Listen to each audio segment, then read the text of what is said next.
আসসালামু আলাইকুম ভিউয়ার্স, আমি বেশ কিছুদিন টানা অসুস্থ থাকার কারণে তোমাদের জন্য রেগুলার ভিডিও আপলোড করতে পারিনি। তো আজ আমি এই ড্রামার পার্ট 10 এক্সপ্লেইন করব। তোমরা যারা আগের পার্ট দেখোনি তারা আই বাটন অথবা প্লেলিস্ট থেকে দেখে আসতে পারো। তো চলো শুরু করা যাক। এপিসোডের শুরুতেই আমরা ফাং জিয়াং এবং দুয়ানের বোনকে দেখতে পাই। বাইরে যেহেতু বৃষ্টি হচ্ছিল তাই তারা দুইজন এখানে আটকা পড়ে গিয়েছিল। আর এই মেয়েটি এমনিতেও মনে মনে ফ্যাংকে অনেক পছন্দ করে, এজন্য সে তাকে দেখে মনে মনে অনেক খুশি হয়, এমনকি তাকে জিজ্ঞাসা করে তার নাম কি। কিন্তু ফ্যাং জিয়াং যখন তার নিজের আসল পরিচয় দেয় তখন সে বুঝতে পারে এই ছেলেই তো সেই ছেলে যে সবসময় তার ভাইয়ের সঙ্গে শত্রুতা করে। সে যেন তার মুড খারাপ হয়ে যায়, কিন্তু কথায় কথায় সে বুঝতে পারে ফ্যাং হয়তো সেই ছেলে যার সঙ্গে ছোটবেলায় তার বন্ধুত্ব ছিল, এমনকি ছেলেটা অতটাও খারাপ না। তাকে এভাবে ধরে থাকতে দেখে ফ্যাং তাকে বলে, তুমি কি সারা জীবন আমাকে এভাবে ধরে থাকবে নাকি? তখন সে তার হাত ছেড়ে দেয় আর মনে মনে ভাবতে থাকে ফ্যাংকে আসলে সে মনে মনে যতটা খারাপ ভাবতো সে অতটাও খারাপ নয়। সেই দিন রাতে ফ্যাং যখন তার বাড়িতে ফিরে যাচ্ছিল তখন তার উপরে হামলা হয়, কিন্তু আচমকা একটা মেয়ে এসে সে সব শত্রুদেরকে মারে। মেয়েটির মুখ বাঁধা ছিল জন্য সে তাকে চিনতে পারে না। মেয়েটি সেখানে থেকে পালিয়ে যায়, কিন্তু ফ্যাং এর প্রাণ বেঁচে যায়। কিন্তু কিছুক্ষণ পরেই আমরা জানতে পারি তার উপরে হওয়া হামলার পেছনে আসলে দুয়ানের হাত ছিল, আর যে মেয়েটি তাকে বাঁচিয়েছিল সেটাই হচ্ছে এই মেয়ে। তার সঙ্গে কথা বলার পরে যখন সে এই হোটেল থেকে বাড়ি ফিরে যাচ্ছিল তখনই সে একটা মেয়েকে দেখতে পায়। মেয়েটার চেহারা সে দেখতে পায় না, তবে সবাই তাকে অনেক স্পেশাল ফিল করাচ্ছিল, যেন সে এই হোটেলের স্পেশাল একজন গেস্ট। আর আমরা দেখতে পাই এটা আর কেউ নয় বরং শিমু ছিল, আর এখানে সে মানুষদের সঙ্গে গল্প করতে এসেছিল। দুয়ানজু তাকে খেয়াল না করে সেখান থেকে চলে যায়। এখন ফিফথ প্রিন্সের মেনশন দেখানো হয়। একটা সার্ভেন্ট যখন ফিফথ প্রিন্সের ঘরে যায় তখন তাকে মরে পড়ে থাকতে দেখে অনেক বেশি ভয় পেয়ে যায়। তখনই কেউ একজন তাকে মেরে ফেলে, আর এরপরেই প্রিন্স জেগে ওঠে। এটা হচ্ছে প্রিন্সের মা। সে তাকে বলে নাটক করা বন্ধ করো, ওইদিকে থেকে খবর এসেছে, এখন আমাদেরকে সাবধান হয়ে যেতে হবে। এই বিষয়গুলো যদিও অনেক রহস্যজনক, কিন্তু সামনে আস্তে আস্তে বুঝতে পারবে। এখানে ফেং তাদের সঙ্গে দেখা করতে আসে। রানীমা এখন তাকে জিজ্ঞাসা করে, তোমার বাবাকে যেটা বলেছিলাম সেটা তিনি করেছেন? আমার ছেলের বিয়ের বয়স হয়েছে, তার জন্য কোনো সম্বন্ধ আছে? তখন সে তাকে একটা সম্বন্ধের কাগজ দেখায়, যেটা দেখে রাজকুমার খুশি হয়ে যায়, বলে আগামীকালকে আমি বিয়ে করতে চাই। তখন এটা শুনে তার মা হাসে। যাই হোক, তারা এখন ফেং এবং তার বাবার প্রতি কৃতজ্ঞতা প্রকাশ করে। ফেং যখন সেখান থেকে চলে যায় তখন আমরা দেখতে পাই যে সার্ভেন্টকে তারা মেরে ফেলেছিল তাকে লুকিয়ে সেদিনকে নিয়ে যাওয়া হচ্ছে। আর মেয়েটির যে আত্মা ছিল অবসেশনের কারণে সেটা স্পিরিটে পরিণত হয়। তবে অবাক করার ব্যাপার হলো সেই স্পিরিট ভার্ডল্যান্ডে যেতে পারে না, যার ফলে সে ঘুরতে ঘুরতে ওখানে থাকা একটা কুয়ার ভিতরে প্রবেশ করে। আর এই কুয়ার ভিতরে একটা অদ্ভুত গাছ ছিল। সেই গাছের ভেতরে এই মেয়েটির স্পিরিট ছাড়াও আরো অনেকগুলো স্পিরিট ছিল, যাদেরকে দেখে মনে হচ্ছিল এই স্পিরিট গুলোকে কেউ এখানে বন্দি করে রেখেছে। এদিকে আমরা সেই হোটেলে দেখতে পাই যেখানে শিমুকে দেখার জন্য সবাই অনেক বেশি ভিড় করছিল, কারণ তারা শুনেছিল শহরের সব থেকে সুন্দরী মেয়ে নাকি এখানে আছে, আর সে তাদের সবার দুঃখের কাহিনী শুনছে। টাকা দিয়ে সেই লোকগুলো যাচ্ছিল শিমুকে একবার দেখার জন্য আর নিজেদের মনের দুঃখের কাহিনীগুলো প্রকাশ করার জন্য। আর শিমু এসব কিছু করার কারণ হচ্ছে পৃথিবীর মানুষের অবসেশন কালেক্ট করা, মানে তাদের ভেতরে জমে থাকা কোনো তীব্র ইচ্ছা, আকাঙ্ক্ষা, অপূর্ণ কোনো আশা যেটা তারা পূর্ণ করতে পারেনি, আফসোস, অনুশোচনা, এগুলোই মূলত অবসেশন বোঝায়। আর পৃথিবীতে সে মূলত এই অবসেশন কালেক্ট করার জন্যই এসেছে। একের পর এক অনেক ছেলেরাই আসে, কিন্তু সে ঠিকমতো অবসেশন কালেক্ট করতে পারছিল না। এত অল্প করে অবসেশন পেলে তার টার্গেট পূরণ হতে না জানি আরো কতদিন সময় লাগবে, এইসব কিছুই ভাবছিল। আর সে তার কাজিনের সঙ্গে বিষয়টা শেয়ার করছিল। তার কাজিন জানায় আগামীকালকে তার একটা আত্মীয়ের সঙ্গে ফিফথ প্রিন্সের বিয়ে ঠিক হয়েছে। আগামীকালকে সে শিমুকে তার সঙ্গে ওখানে নিয়ে যাবে। হতেও পারে সে ওখানে তার ওই অবসেশন কালেক্ট করে নিতে পারবে যাকে সে খুঁজছে। শিমু তখন যেতে রাজি হয়ে যায়। সেই দিন রাতে দুয়ানজুর সঙ্গে তার বোন অনেক কথা বলে, তার ভাইকে অনেক রিকোয়েস্ট করে ব্লাইন্ড ডেটের জন্য রাজি করায়। সে বলে আগামীকালকে ফিফথ প্রিন্সের বিয়েতে সে ওই মেয়ের সঙ্গে তার দেখা করিয়ে দিবে। পরদিন সকালে পঞ্চম প্রিন্সের বিয়ে উপলক্ষে পুরো প্রাসাদ অনেক সুন্দর করে সাজানো হয়। সেখানে দুয়ানজু এবং তার বোন যায়, আর সেখানে তার বোন ওই মেয়েটির সঙ্গে দুয়ানজুর দেখা করিয়ে দেয় যার সঙ্গে তার ব্লাইন্ড ডেট। দুয়ানজুর বোন সেখানে ফেংকেও দেখতে পায় আর তাকে জিজ্ঞাসা করে এখানে তাকেও ইনভাইট করা হয়েছে। এমন সময় সেখানে রানী আসে, তখন সবাই রানীকে অভিবাদন জানায়। এদিকে ফেংই শিমুকে তার সঙ্গে করে বিয়ের অনুষ্ঠানে নিয়ে এসেছিল। শিমু আশেপাশে স্পিরিটদের উপস্থিতি অনুভব করতে পারে, তাই সে এখন আশেপাশে ঘুরে দেখতে চলে যায়। এদিকে আমরা পঞ্চম প্রিন্সকে দেখি যার আজকে বিয়ে ছিল, তাকে কেউ একজন গায়েব করে ফেলে। তখন সেই সার্ভেন্ট দৌড়ে গিয়ে রানীমাকে খবরটা দেয়। ততক্ষণে সবাই আনন্দে খাওয়া দাওয়া করছিল, কিন্তু রানীমা অনেক কষ্টে নিজেকে কন্ট্রোল করে রেখেছিল।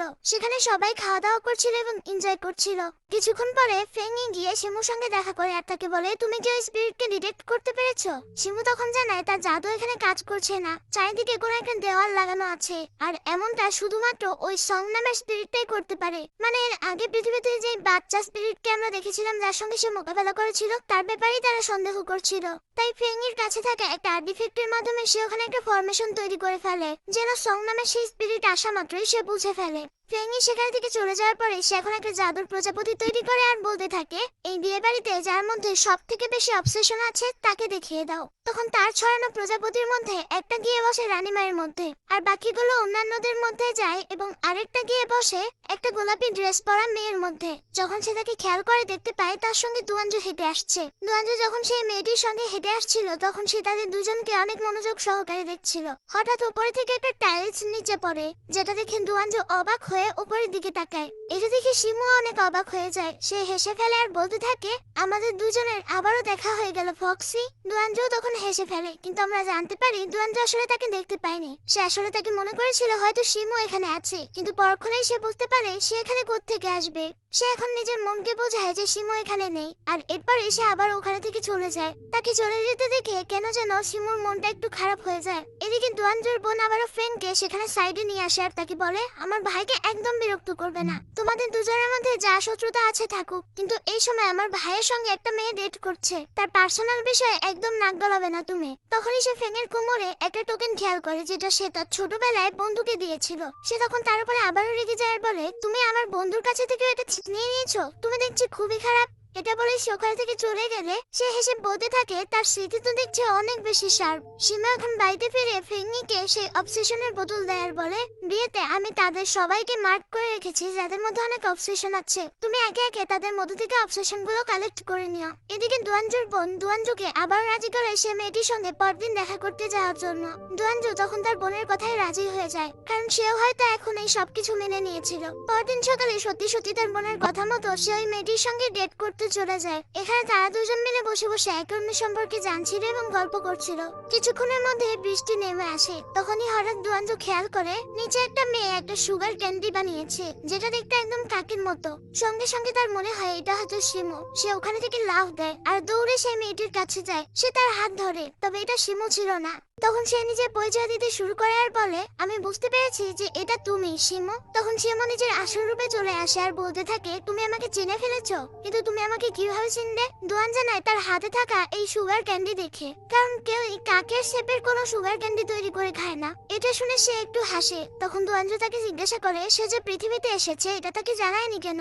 শিমু বলে সে আসলে এখানে একটা কাজে এসেছে, এজন্য সে তাকে জানায়নি, আর তাদের দুজনের দেখা হওয়ারও কথা ছিল না, কিন্তু পৃথিবী যেহেতু গোল তাই তাদের দুজনের দেখা হয়ে গেল। তখনই ফেংই তাকে সেখানে নিতে আসে। সে যখন ফেংইর সঙ্গে যাচ্ছিল দুয়ানজুর অনেক হিংসে হয়, কিন্তু শিমু তার হাতে তার সেই চকলেট আর ছাতাটা ধরিয়ে দিয়ে ওখানে থেকে চলে যায়। শিমু চলে যাওয়ার পরে সে শুধু বারবার ভাবছিল সে কেন এখনো পর্যন্ত শিমুর মতো করে কাউকে এতটা ভালোবাসতে পারেনি। শিমু আত্মা হওয়া সত্ত্বেও সে তাকে দেখলেই চিনে ফেলে, এমনকি অন্য কোনো মানুষের বডিতে থাকলেও সে তাকে দেখলেই চিনতে পারে। এটাই বুঝি তার প্রতি ভালোবাসা। সে আবারও তাকে ছাড়া এক মুহূর্তও চিন্তা করতে পারে না। আগে সবকিছু আরো একবার সে মনে করে, আর এবার সে ফিল করতে পারে সে আসলে শিমুকে কতটা ভালোবাসে। তাকে ছাড়া সে আসলেই কাউকে মেনে নিতে পারবে না। এসব কিছু ভেবে যখন সে বাড়িতে যায় তখন তার বোন তাকে জিজ্ঞাসা করে সে কেন ওই মেয়েটিকে একা রেখে চলে এসেছে। তখন দুয়ানজু বলে, একটা মেয়ের সঙ্গে আমার দেখা হয়েছিল, তাকে আমি ভালোবেসে ফেলেছি। তার বোন ওই মেয়েটির সম্পর্কে জানতে চায়, কিন্তু দুয়ানজু তাকে তেমন কিছুই বলে না। সে শুধু বলে এই পুরো পৃথিবীতে তার মতো সুন্দরী এবং ভালো মেয়ে আর একটাও নেই। এটা বলেই সে ওখানে থেকে চলে যায়। কিন্তু তার ভাই যে কোনো মেয়েকে পছন্দ হয়েছে এবং সে তাকে বিয়ে করতে চায় এটা ভেবে সে অনেক খুশি হয়ে যায়। পরদিন সকালে সে আবার তার বোনকে বলে মিসেস ওয়াং, যার সঙ্গে সে গতকালকে ডেটে গিয়েছিল, তার বাড়িতে বিয়ের প্রস্তাব পাঠাতে। তখন তার বোন তাকে বলে, তুমি তো বললে তুমি আরেকটা মেয়েকে পছন্দ করো। তখন তার ভাই তাকে বলে, তুমি তাকে বিয়ের প্রস্তাব পাঠাও, বাকিটা আমি দেখে নেব। এটা বলেই সে ওখানে থেকে চলে যায়। সেদিন রাতে দুয়ানের কাছে একটা সিক্রেট খবর আসে, মিস হি যেই হোটেলে আছে সেখানে তার উপরে হামলা হতে চলেছে। কিন্তু অন্যদিকে আমরা হি সিমোকে দেখতে পাই, সে এই হোটেলে ছিল এবং মোটামুটি মানের অবসেশন কালেক্ট করে ফেলেছিল, আর অল্প একটু তাদের প্রয়োজন ছিল। তখনই তারা বুঝতে পারে কোন একটা স্পিরিট তার সঙ্গে দেখা করতে আসছে। এটা বুঝতে পেরেই ফেংই ওখানে থেকে চলে যায়। সিমো এখন ওই ছেলেটাকে বলে, তোমার মনের কোন চাপা দুঃখ আমার সঙ্গে শেয়ার করতে চাও বলো। ইয়ানকে তখন এটা ওরা বলতে শুরু করে, আর সে বুঝে যায় যে এটা ইয়ানকে। ইয়ানকে এখন তাকে আবারও হোয়াইটল্যান্ডের সমস্যাগুলোর ব্যাপারে বলে আর তাকে বলে ফিরে যেতে, কিন্তু শিমু বলে তার এখনো কিছু কাজ বাকি আছে, সে কাজ শেষ করে তারপরে ফিরে যাবে। তাদের কথার মাঝেই সেখানে দুয়াঞ্জু চলে আসে, কিন্তু ইয়ানকে দরজা খোলে না এবং বলে সারা রাত সে আমার সঙ্গে থাকবে। এটা শুনে দুয়াঞ্জু প্রচন্ড রেগে দরজা ভেঙে ফেলে। তখন সে দেখতে পায় শিমু নিচে বসে আছে। তার এবং ইয়ানকের মধ্যে আগে থেকেই অনেক বেশি হিংসা ছিল। এখানে তারা দুইজন এখন লড়াই শুরু করে দেয় কে শিমুর জন্য বেশি যোগ্য এটা প্রমাণ করার জন্য। কিন্তু দুয়াঞ্জু যতই তার সঙ্গে লড়াই করুক না কেন, ইয়ানকে তার থেকে অনেক বেশি শক্তিশালী। ওই হোটেলের অনেক কিছু ভেঙে চুরে ক্ষয়ক্ষতি হয়ে যায় এবং দুয়াঞ্জুও তার কাছে হেরে যায়। তখন ইয়ান তাকে বলে তুমি তার যোগ্য নাও, এটা বলেই সে ওখানে থেকে চলে যায়। দুয়াঞ্জু শিমুর দিকে তাকালে শিমুও কোনো পাত্তা দেয় না। যখন সে বাড়িতে ফিরে যায় তার বাবা তার এই সব ব্যাপারে জেনে তাকে অনেক মারধর করে আর তাকে বলে তুমি পুরো শহরের মানুষদের কাছে আমাদের রেপুটেশন একদম খারাপ করে দিয়েছো। হোটেলে একটা সস্তা মেয়ের জন্য তুমি এই সব কিছু করেছো। এরপরে যদি আর কখনো ওই মেয়ের আশেপাশে ঘুরঘুর করতে শুনেছি তাহলে তোমার রক্ষে থাকবে না, এটা বলে তিনি ওখানে থেকে চলে যান। এদিকে আমরা রাতে সেই পঞ্চম প্রিন্সকে দেখি যে আবারও মরে পড়েছিল। তার শরীর থেকে সমস্ত মূল্যবান জিনিসগুলো সঙ্গ নিয়ে ফেলে। এরপরে যখন সে ওখানে থেকে চলে যাবে ইয়ানকে তার সঙ্গে দেখা করতে আসে। সে তখন ইয়ানকে বলে যে শিমু এখানে চলে এসেছে, তাকে যদি খুঁজে পায় তাহলে সে তাকে মেরে ফেলবে। সে এখন ইয়ানকে মূল্যবান একটা জিনিস দেয়। ইয়ানকে এখন তাকে ভরসা দিয়ে বলে আমি তোমাকে যে কাজ দিয়েছি সেটা করো, ওই স্পিরিট গুলোকে আমার জন্য বাঁচিয়ে রাখো। যতক্ষণ তুমি তোমার কাজ করবে শিমুর কাছে থেকে তোমাকে রক্ষা করার দায়িত্ব আমার। এটা বলেই সে ওখানে থেকে চলে যায়। আর এর মাধ্যমে আমরা জানতে পারি ইয়ানকে আসলে এখন সঙ্গে ব্যবহার করে কিছু একটা করছিল। পরদিন সকালে দুয়াঞ্জু আবারও সেই মেয়েটির সঙ্গে গিয়ে দেখা করে। সে ওই মেয়েটিকে বলে তুমি কি আমাকে বিয়ে করতে চাও? মেয়েটি তাকে বিয়ে করতে রাজি হয়ে যায়। এই খবরটা আবার দুয়াঞ্জুর বাবা এবং ফেং এর বাবা দুইজনেই জেনে যায়। সেই দিন যখন ফেং তার বাড়ি ফিরে যাচ্ছিল তখনই কিছু লোকেরা তার উপরে হামলা করে দেয়। এটা দেখে সে অনেক ভয় পায় এবং আগের কিছু স্মৃতি তার মনে পড়ে যায়। তখনই সেখানে দুয়াঞ্জু আসে যে কিনা তার সমস্ত শত্রুদেরকে মেরে ফেলেছে। এখানে আমরা আসল সত্যিটা জানতে পারি। আসলে দুয়াঞ্জুর বাবা এর আগেও তাকে মারার চেষ্টা করেছিল, কিন্তু প্রত্যেকবারই দুয়াঞ্জু ফেংকে বাঁচায়। যেহেতু তাদের দুজনের বাবা একে অন্যের শত্রু, এজন্য তারা দুজনও একে অন্যের শত্রু হওয়ার ভান করে, কিন্তু আসলে তারা দুজন একে অন্যের অনেক ভালো বন্ধু। দুনিয়ার সব মানুষের সামনে তারা শত্রু হওয়ার নাটক করে, কাউকে বুঝতে দেয় না। ফেং এখানে তাকে বেশ কিছু বিষয়ে সতর্ক করছিল। তখনই সেখানে শিমু চলে আসে। ফেং তো শিমুকে দেখতে পাচ্ছিল না, তাই দুয়াঞ্জু তাকে রিকোয়েস্ট করে ফেং এর সামনে দেখা দেওয়ার জন্য। যখন ফেং তাকে দেখা দেয় তখন তো সে অনেক অবাক হয়ে যায়। সে এখন ফেংকে শিমুর পরিচয়ও দেয়। আর এরপরে সে শিমুকে অনেক রিকোয়েস্ট করে এবং তাকে বলে সামনে মাসের 14 তারিখে তার বিয়ে, শিমু যেন তার বিয়েতে আসে। সে শিমুকে তার বিয়েতে দাওয়াত দেয় এবং অনেক রিকোয়েস্ট করে যে তার আসতেই হবে। দুয়ানের বিয়ের কথা শুনে শিমুর অনেক খারাপ লাগে, তবে সে ওইটা প্রকাশ করে না। সে বলে ঠিক আছে আমি অবশ্যই আসবো, এটা বলেই সে ওখান থেকে চলে যায়। সে চলে যাওয়ার পরে দুয়ানকে ফেং জিজ্ঞাসা করে ওই মেয়েটি আসলে কে। দুয়ান বলে সেই মেয়ে যাকে আমি অনেক ভালোবাসি। এটা শুনে তো ফেং তার উপর অনেক রেগে যায় আর তাকে বলে তোমার মতো ছেলের সঙ্গে এসব হওয়াই উচিত। এটা বলে সে ওখানে থেকে চলে যায়। কিছুদিন পরে দুয়ানজুর বোন একটা পারফিউমের দোকানে যায় পারফিউম কেনার জন্য। সে একই দোকানে শিমু যায় এবং একই রকমের পারফিউম কেনে যেটা কিনা দুয়ানজু পছন্দ করে। যেটা শুনে সে একটু শিমুর দিকে অবাক হয়ে থাকে আর মনে মনে ভাবতে থাকে এটাই কি তাহলে সেই মেয়ে যাকে তার ভাই পছন্দ করে। এখানে আমরা খেয়াল করলে দেখতে পাই পারফিউমের দোকানদারের মনটা কেন জানি অনেক বেশি খারাপ ছিল। দুয়ানজুর বোন এখন দুয়ানজুকে গিয়ে তার সেই পারফিউমটা দেখায় আর তাকে বলে বলো তো এখানে কি কি গন্ধ আছে। দুয়ানজু এটার গন্ধ নিয়ে তাকে বলে, কিন্তু দুইটা ইনগ্রিডিয়েন্টস এর নাম সে বলতে পারে না। যেটা দেখে তার বোন একটু অবাক হয়, কারণ এমনটা তো এর আগে কখনো হয়নি। দুয়ানজু তখন বুঝতে পারে শিমুর সঙ্গে বারবার তার ইন্দ্রিয়গুলো এক্সচেঞ্জ করার কারণে এগুলোর সক্ষমতাও কমে যাচ্ছে। পরদিন ফেংয়ের সঙ্গে সে দেখা করতে যায় এবং সেখানে জানতে পারে ফেংই আসলে শিমুর কাজিন এবং সম্পর্কে আত্মীয় হয়। যেটা শুনে এবার তার রাগ কমে যায়, কারণ সেই ছেলেটির সঙ্গে হিংসে করেছিল। সেদিন রাতে ফিফথ প্রিন্সের মেনশন থেকে শিমু এবং ফেংই দুজন মিলে সং নামের সেই স্পিরিটটাকে এবার ধরে ফেলে। ফেংই তার জাদুর সাহায্যে তাকে জব্দ করে ফেলে। শিমু এখন তাকে জিজ্ঞাসা করে সে এসব কিছু কেন করছে। তখন সে বলে আমি এসব কিছু একা করিনি, আমার পেছনে আরো একজন আছে। কিন্তু যখনই সে তার নাম নিতে যাবে বারবার তার মুখ বন্ধ হয়ে যাচ্ছিল। তবে সে তাকে এটা বুঝিয়ে দিয়ে যায় যে সে স্পিরিট ক্ল্যানের ঊর্ধ্বতন কেউ। শিমু এখন তাকে মেরে ফেলে আর তাদের বুঝতে বাকি থাকে না যে তার পেছনে আসলে কে আছে। এখানে ফেংই অনেক বেশি অসুস্থ হয়ে জ্ঞান হারিয়ে ফেলে। তখন শিমু ঝিঝি নামের সেই মেয়েটিকে বলে আমি জানি না তোমার পরিচয় কি আর তুমি কতদিন থেকে তার সঙ্গে আছো, তবে আমি এটুকু বুঝতে পেরেছি ফেংই তোমাকে অনেক বিশ্বাস করে আর সবসময় তোমাকে নিজের পাশে চায়। ফেংয়ের অবস্থা বেশি ভালো না আর আমার মনে হয় না সে বেশি দিন বাঁচবে, তাই তার শেষ সময় পর্যন্ত তুমি সবসময় তার পাশে থেকো। এটা বলে সে ওখানে থেকে চলে যায়। সে এখন ভয়েটল্যান্ডে জিয়াং আয়ের কাছে যায় আর অনেক মূল্যবান জিনিসগুলো দেখতে থাকে, কারণ সে এগুলো দুয়ানজুর বিয়েতে গিফট দিতে চায়। কিন্তু এত বেশি দামি এবং মূল্যবান জিনিস দেখার পরেও তার কোনোটাই পছন্দ হচ্ছিল না। দুয়ানজুকে আসলে বিয়েতে সে কি উপহার নেবে এটাই সে ভেবে পাচ্ছিল না। এখন দুয়ানজুর বিয়ে দেখানো হয়। আজকে দুয়ানজুর বিয়ে ছিল জন্য পুরো শহর অনেক সুন্দর করে সাজানো ছিল। শিমু সেখানে এসেছিল, তবে সে তার জন্য কোনো গিফট নিয়ে আসতে পারেনি। সে এটাও বুঝতে পারছিল না আশেপাশের মানুষেরা এত বেশি আনন্দ কেন পাচ্ছে। যেহেতু সে রং দেখতে পাচ্ছিল না, এজন্য তার কাছে এটা অনেক ফিকে মনে হচ্ছিল। তখনই দুয়ানজু তার দিকে তাকায় আর তার হাতে থাকা একটা ম্যাজিক্যাল গোলাপ ভেঙে ফেলে। সঙ্গে সঙ্গে সেই জাদুর মাধ্যমে শিমুর ভেতরে থাকা সোল ব্যারিয়ার বেরিয়ে আসে আর তাদের মধ্যে ইন্দ্রিয় এক্সচেঞ্জ হয়ে যায়, যার ফলে শিমু এখন সকল রং দেখতে পাচ্ছিল। এটা দেখে তো সে অনেক বেশি খুশি হয়ে যায়। সে এখন বুঝতে পারে যে আশেপাশে পরিবেশটা কত সুন্দর আর লাল রঙের দুয়ানজুকে আসলে কতটা সুন্দর লাগছে। সে বুঝতে পারে এই কাজে ফেনি দুয়ানজুকে সাহায্য করেছে। যাই হোক, শিমু এখন সবকিছুর রং এনজয় করছিল আর দূর থেকে দুয়ানজুকে দেখছিল। দুয়ানজু যখন তার ওয়াইফকে নেওয়ার জন্য তার মেনশনে যায়, কিছুক্ষণের মধ্যেই সেখানে চেঁচামেচি শুরু হয়ে যায়। দুয়ানজুর বউকে কেউ একজন নিয়ে পালিয়েছে আর দুয়ানজুকে আঘাত করেছে, এজন্য সে প্রচন্ড রেগে যায়। শিমু তখন ফেনিকে নিয়ে তাদের পিছু করে এবং সেখানে গিয়ে দেখতে পায় এটা তো আসলে তারই দুইজন বন্ধু ছিল যারা এই দুইজনকে ভাগিয়ে নিয়ে যাচ্ছিল। আসলে এই মেয়েটি এবং এই ছেলেটি একে অন্যকে ভালোবাসে, এজন্য দুয়ানজু এই নাটক সাজিয়েছে এবং তাদেরকে পালাতে সাহায্য করেছে। এটা শুনে শিমু বেশ আনন্দই পায়, কারণ দুয়ানজু বিয়ে করবে না এটা ভেবে। এরপর সে ওখানে থেকে চলে যায়। এদিকে দুয়ানজুকে দেখতে পাই সে এখন তার বাবার বাড়িতে আসে। ঘর ভর্তি মেহমান ছিল, কিন্তু সে তার স্ত্রীকে নিয়ে আসতে পারেনি। সে এই অপমান সহ্য করতে পারে না। তাদের সকলের সামনে এখন সে চিৎকার করে বলতে থাকে, আজকে যেহেতু আমি আমার ওয়াইফকে নিয়ে আসতে পারিনি, তাই আমি আর জীবনেও বিয়ে করব না। সে তার হাত কেটে সবাইকে সাক্ষী রেখে সবার সামনে এটা প্রমিস করে যে সে কখনোই বিয়ে করবে না, চিরকুমার থাকবে। এটা শুনে তার বাবা এবং বোন অনেক কষ্ট পায় আর ওখানে থাকা লোকেরাও অনেক বেশি অবাক হয়, সেখানে থেকে চলে যায়। এরপরে সিনে দেখতে পাই সীমা একটা বাড়িতে যায়, যে বাড়িটা হুবহু সেই রকম দেখতে ছিল যেটা তাদের স্বপ্নের বাড়ি ছিল। যখন সে পেছনে তাকায় তখন সে দুয়ানজুকে দেখতে পায়। পৃথিবীতে আসার পরে দুয়ানজু তার জন্য এই বাড়ি তৈরি করে রেখেছে। আজ সে এই বাড়িটা তাকে দেখায় আর একই সাথে সে তাকে অনেক সুন্দরভাবে প্রপোজ করে। সে সারা জীবন তার সঙ্গেই থাকতে চায়। প্রতিবারের মতো শিমু এবারও তাকে রিফিউজ করতে চায়, কিন্তু দুয়ানজু নাছোড়বান্দা ছিল।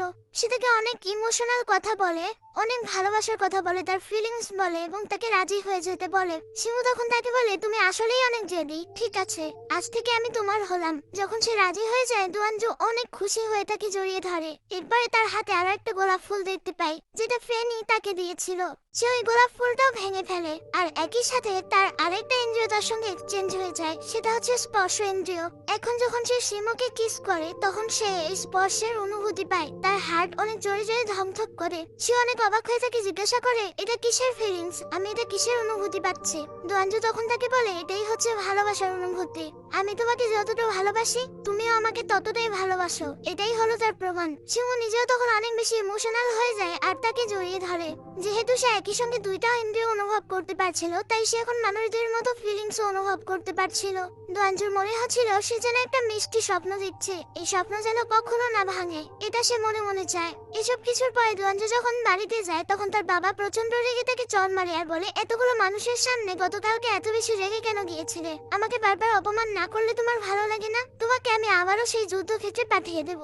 তখন সে তার বাবার কথায় রাজি হয়ে যায়, কিন্তু এরপরে সে আবারও শিমুর কাছে চলে যায়। তারা দুজন মিলে একসঙ্গে আবারও অনেক সুন্দর সময়গুলো পার করতে থাকে। এখন শিমু তাকে নিজে থেকে বলে, আজ থেকে সে দুয়ানের, সে কখনো দুয়ানকে ছেড়ে যাবে না। সে যেখানেই থাকুক না কেন সবসময় তাকেই ভালোবাসবে। অন্যদিকে আমরা লুডাকে দেখতে পাই তাদের রাজ্যের রাজা এখন তার বাবাকে বন্দি করেছে এবং লুডাকে ব্ল্যাকমেল করে বলে সে যেন তার বাবাকে মেরে ফেলে, নয়তো তাকে রাজ্যের গুরুত্বপূর্ণ পদ থেকে বহিষ্কার করা হবে। কিন্তু সে তার বাবাকে মারে না। সে ওনাকে বলে, আমি আমার পদ থেকে বহিষ্কার হতে রাজি, কিন্তু তার এই বিষয়টা তার বাবা মেনে নিতে পারে না। তিনি ওই লোকটাকে মেরে ফেলতে যান, কিন্তু তারা দুজনেই একে অন্যকে আহত করে ফেলে, যার ফলে তারা দুইজনই মারা যায়। তখন তো লুডা অনেক বেশি কান্নায় ভেঙে পড়ে। এমন সময় সেখানে আবার ইয়ানকে চলে আসে। সে লুডাকে বিভিন্ন কথা বলে তার ভেতরে থাকা যে অবসেশন, মানে তার দুনিয়ার সবচেয়ে বড় জ্যোতিষী হওয়ার যে ইচ্ছাটা, সেটাকে কেন্দ্র করে সে বলে, আমি তোমাকে দুনিয়ার সবচেয়ে বড় জ্যোতিষী বানিয়ে দেব, কিন্তু তোমার আমার সঙ্গে কাজ করতে হবে। কিন্তু একটা স্পিরিটের সঙ্গে ডিল করাটা তার কখনোই ইচ্ছা ছিল না, এজন্য সে রাজি না হলে ইয়ানকে সেখান থেকে চলে যায়।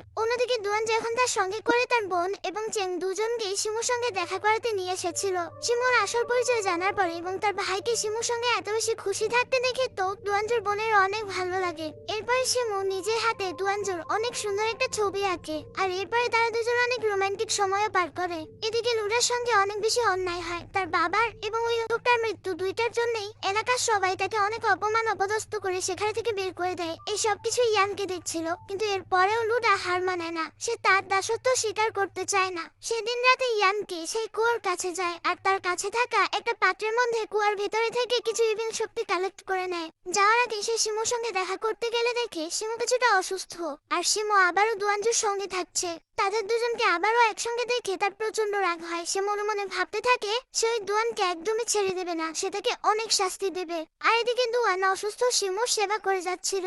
কিছুদিন পরে যখন শিমু সুস্থ হয়ে যায়, তাদের রাজ্যে একটা খেলার আয়োজন করা হয়। সেই খেলায় দুয়ানজু অংশগ্রহণ করে এবং শিমু তার ছোট বোন দুইজন মিলে সেই খেলা দেখতে যায়। যখন খেলা শুরু হয়ে যায়, দুয়ানজু সেই খেলা প্রায় জিতেই যাচ্ছিল। এটা দেখে তো তারা দুইজন ভীষণ আনন্দ পায়। একই সাথে দুয়ানজু তাদের দুজনকে দেখে অনেক আনন্দ পাচ্ছিল এবং খেলা করে যাচ্ছিল।